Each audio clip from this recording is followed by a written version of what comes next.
Momento de invitados y Qué reinauguramos raro, che, esto oh. en persona, de carne y hueso, no a través de una pantalla.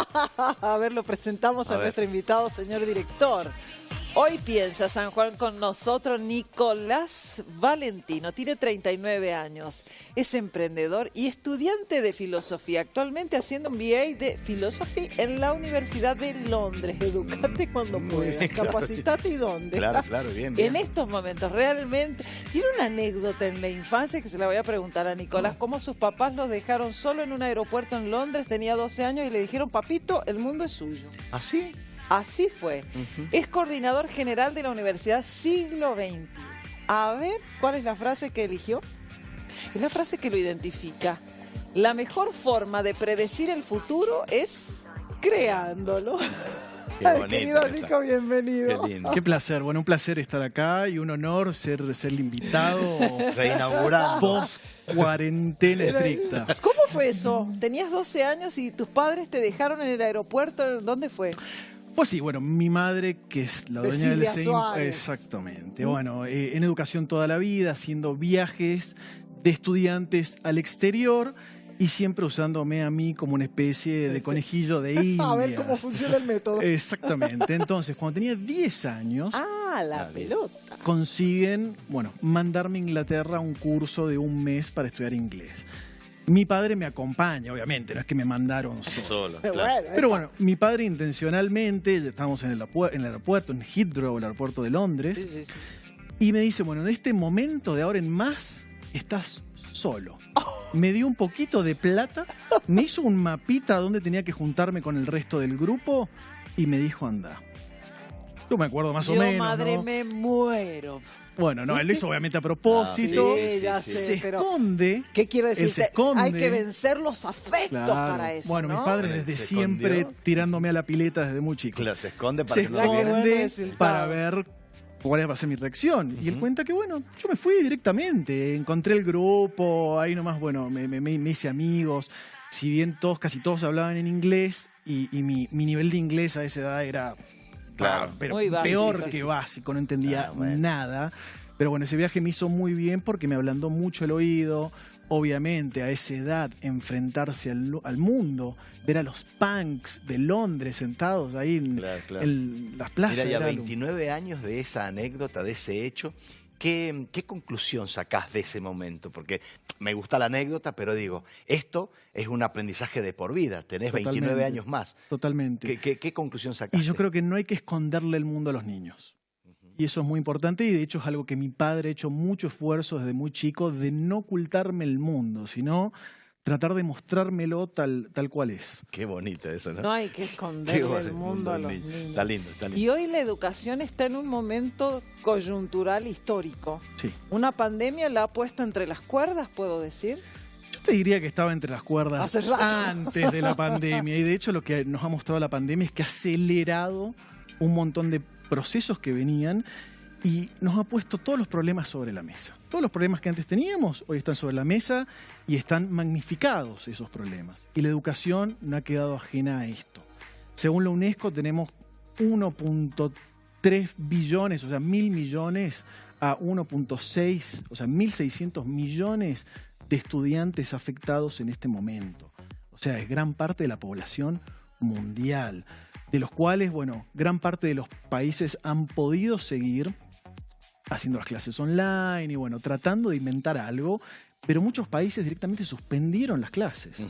Entonces, bueno, sí me gustaría destacar esto, que dentro de todo la educación argentina ha sido uno de los países que ha seguido y está tratando de mejorar esto. Algo muy gracioso es que venimos hablando de educación a distancia, que bueno, a distancia online, con tecnología, hace más de 20 años. De hecho, hace 20 años, al comienzo de la década del siglo XX, o sea, del 2000, Sí. el MIT sube todos sus contenidos online. El MIT es la Universidad de Massachusetts, muy conocida mundialmente, tecnología, y sube todos los contenidos online. Todo el mundo se espanta cómo una universidad va a subir todos los contenidos gratis online. Nadie va a querer ir a la universidad. Bueno, no solo no pasó eso, aumentó la inscripción en la universidad y no solo eso, sino que muchas de las universidades, más de una década y media después, siguieron ese proyecto del MIT. Pero bueno, venimos hablando de esto hace más de 2 décadas. Y hoy han tenido las primeras evaluaciones en la siglo XXI con estas características por primera vez. Sí, total. A ver, la siglo XXI ha caído muy bien parada dentro de esto. ¿Por qué? Bueno, porque nosotros venimos trabajando con educación, claro, que llamamos educación mediada por tecnología, no es a distancia. No es a distancia, ¿por qué? Porque es una especie de híbrido entre las mejores prácticas tradicionales, que es justamente esto, ¿no? Tener un compañero, tener un profesor, la cohesión social, o sea, tener un grupo de pertenencia, más las buenas prácticas de la tecnología. Por ejemplo, nosotros hace varios años ya hemos comenzado los exámenes a través de la computadora. El alumno viene al CAU, que se llama, que es nuestra sede, y rinde en la computadora, en donde cuando termina no solo sabe la nota en el momento, sino que sabe exactamente en qué se ha equivocado. Claro. ¿En qué le fue bien y en qué le fue mal? Exactamente. No hay lugar para especulaciones tampoco. El fenómeno. Bueno, el lugar siempre hay lugar para especulación. Esta máquina no sabe nada. Esta máquina tiene información equivocada, por eso me pone que estoy mal. Pero digo, bueno, es que sí, y muchos alumnos pasa. Y a ver, es cierto también que, a ver, ¿cómo funciona nuestro sistema? Hay una bolsa de preguntas, de cientos de preguntas, y cada examen es único. Por ejemplo, si estamos rindiendo el mismo examen, mi examen se va a armar de una manera con ciertas preguntas y el tuyo va a ser totalmente distinto. Claro. Ahora, puede pasar por error humano de que alguna de esas preguntas esté mal. Por eso el sistema, y tenemos un navegador que se llama Keeper. O sea, bajamos un navegador a la computadora que te bloquea absolutamente todo. Pero bueno, puede haber un error humano. ¿Y Keeper qué permite? Que yo pueda pedir una revisión de la pregunta que creo que está mal. Y ha pasado a veces que sí, hay preguntas que están mal, se revisa y se le da por positivo al alumno. Estaba diciendo Osvaldo al respecto de este portal que ha generado tanta polémica y te salías de la vaina, ¿no? Una aplicación al respecto. Es así realmente cuidar. Sí, bueno, es que... Es de cuidar, sí. Y es que hay un gran dilema en todo esto. Y de hecho la pandemia genera muchos dilemas en el derecho, en la moral, y esto no está ajeno. Claro. Y a ver, ¿qué sabemos? Sabemos que estas tracing apps, que se llaman, o sea, apps para traquear el movimiento, tienen cierta efectividad. ¿Por qué? Porque yo puedo hacer esta cuarentena más selectiva, en donde no solo puedo hacer pasaportes de salud o de inmunidad, sino que yo puedo ver hacia qué lugar voy y si hay riesgo de contagio. Ayuda bastante. Ahora, ¿cuál es el problema obvio de esto? Que es mucha información en manos de los gobiernos. Y acá entramos entre este debate ético, ¿no? Entre lo público y lo privado. Avasallar libertades. Avasallar libertades. Ahora, algo muy importante me parece es que se ha encontrado, un grupo de programadores de Estados Unidos ha analizado el código de la aplicación y ha encontrado que el código secreto para leer la información está metido dentro del código que es open source. Open source, que significa que yo puedo bajar ese código, abrirlo y leerlo. Pero si yo hago un código y tengo la clave ahí adentro, lo puede ver cualquiera. Pero en informática todo se puede dar. Todo Ni el se pecado puede, no es seguro. Claro. todo Ahora me se pregunto puede yo, ¿vale hackear. la pena entonces la discusión si en verdad esto es lo que hoy gobierna, lo que manda en la Sí, vida de las personas? Perdón, sí, yo creo que sí, porque no es todo blanco o negro. Sí. Y de hecho hay una tercera opción que a mí me parece la más viable y que, a ver, se me ocurre, por ejemplo, el gobierno podría armar lo que se llama una API, o sea, una API que Como hicieron en Israel. Que la hicieron para las personas de riesgo e infectados. Sí, Solamente. sí, o hacer un protocolo donde yo permito a terceros, a empresas privadas, crear aplicaciones sobre ese protocolo y que yo elija una empresa para otorgarle mi información. Entonces, que haya competencia de distintas empresas para cuidar mi información. A ver, estamos en el siglo XXI, esta analogía entre la data es el petróleo del siglo XXI, bueno, no ha envejecido muy bien porque el petróleo no viene muy bien, pero bueno, esto nos muestra de que la información es muy importante. Ahí está el futuro de la educación o el presente de la educación. ¿En qué sentido, María De Silvia? justamente ser entrenados para estar atento a esto. Totalmente. O para trabajar en estos me encanta, sistemas me o encanta. de direccionarlos en pos Totalmente. de mejorar situaciones que sean para bien, Bueno, utilizarlas. Creo que la pandemia está mostrando la necesidad de lo que se llama numeracia, o sea, la literacia en matemática y en pensamiento científico, que nos está faltando y nos hace lamentablemente, a ver, estamos en una pandemia dinámica que se llama. ¿Qué quiere decir esto? Que un día una cosa es cierta, mañana no, después vuelve a ser. A ver, las máscaras, no sirven para nada. Ah, no, sí sirven. No sirven. Y a ver, esto, y muchas veces la gente se vuelve escéptica a la ciencia. En las idas y venidas. Totalmente. Y a los producen un ya no sabemos qué desconcierto. creer, eso es real. Es cierto, esto es parte de la infodemia. Claro. Pero si uno lee la historia y más o menos sigue la ciencia, se va a dar cuenta de que esta pandemia dinámica es muy difícil de hacer ciencia. No sabemos qué pasa. Recién hablabas del médico italiano. Sí.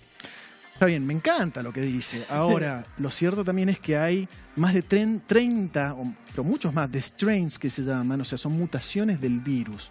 Ya en Estados Unidos se ha detectado una de estas mutaciones que aparentemente es mucho más virulenta que la que venía pasando. Claro.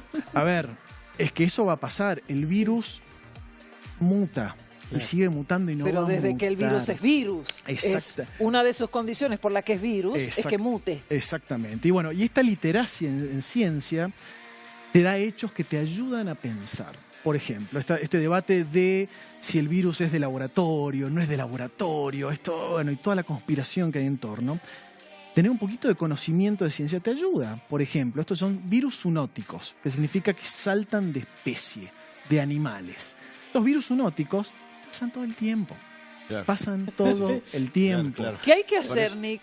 ¿Qué hay que hacer con qué? ¿Qué pregunta? No, Son muy pillos. La teoría Quería- de los suecos, ¿viste? Sí. Que dice, bueno, Sí. nos vamos a infectar todos, con cuarentena, sin cuarentena. Hay que bajar 2 cambios. Bueno, ¿o no? los suecos ¿Qué? tienen un sistema de salud mucho más avanzado que permite hacer que esas muchos conclusiones. países. A ver, Sí, sí, esto sí. es cierto y de hecho el primer día todo el mundo supo. Y un fondo anticíclico envidiable. Claro, a O ver, sea ningún epidemiólogo te va a decir que la cuarentena Claro. va a evitar el virus. No, lo va a ralentizar.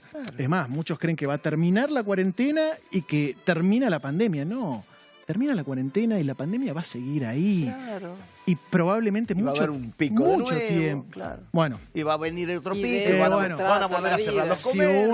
uno Y ve de la eso se- historia, Sí, sí, a sí. ver, podemos aprender mucho de la influenza de 1818, de 1918. Sí, sí, sí. La gripe española, Sí. mal llamada gripe Sí, sí, que española. mató millones. Mató entre 50 y 100 millones de Sí, personas. claro, claro. No empieza en España, se cree que empieza en Kansas, pero España es el único país, como era neutral en la Primera Guerra Mundial, que empieza a reportar las muertes. Claro, claro. Mientras el resto de los países oculta información. También se O le sea, morían, pero bueno. no es raro que China oculte información. Ya sabemos que en el 2003 lo hizo, Sí, sí, sí. ahora sabemos que también lo ha hecho. Claro. Pero bueno, ¿qué vemos de la gripe española? Que tuvo una primera ola, que fue grave, pero no tan grave como la segunda ola. Claro. La segunda ola fue terrible, incluso acá en Argentina.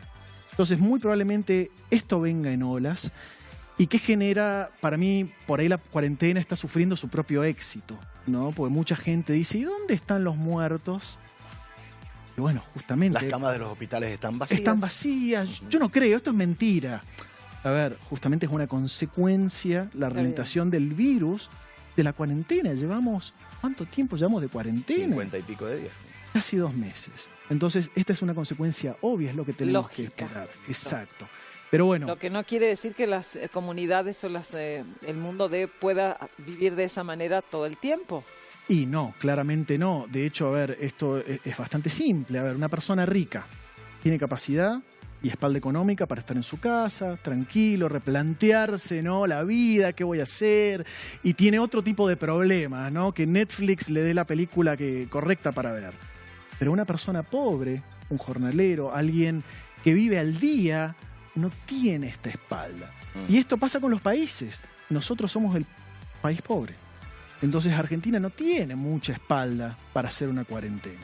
Tarde o temprano vamos a tener que lidiar con el virus y esta es un poco la estrategia de Suiza. ¿Y a qué apunta Suiza? Habla de lo que se llama esta inmunidad de rebaño. De rebaño. Sí, Exactamente. ¿Qué quiere sí, sí. decir? Suecia. Suecia, perdón. Suecia, sí. Que cuando la gente se empieza a poner en contacto con el virus, desarrolla estos anticuerpos que permiten proteger a la sociedad Exacto. de la entrada del virus. Ahora, ¿es efectivo este modelo? No lo sabemos. No lo sabemos y no lo vamos a saber por mucho tiempo. Porque esto no es una carrera corta, esto es un maratón. Y a ver, hay que ver al final del día cuál estrategia es más efectiva. Pero sin duda va a llegar a todos lados. Bueno, Impresionante. lindo para sacarle el jugo. Ay. No, la verdad que muy lindo. Con muy qué lindo charlar capacidad, Un placer, un Nico. placer. Y en verdad que estás capacitándote en una universidad inglesa. Esto es lo que también en filosofía inglesa se discute cuando hay que hablar de la educación, de un presente, de la distancia, la presencia. Bueno, es gracioso porque la Universidad de Londres tiene el programa de distancia más viejo del mundo. Tiene 150 años. O sea, los ingleses se encontraban con el problema de cómo educo al ciudadano inglés en las Indias, por ejemplo. Y no tuvo mejor idea que hacerlo por correo. Y tiene 150 años. Ahora uno diría, bueno, con 150 ¿Cuándo años de efectivo fue, che? experiencia... Sí, con 150 años de experiencia debe ser buenísimo el día de hoy. Y la realidad es que no tanto.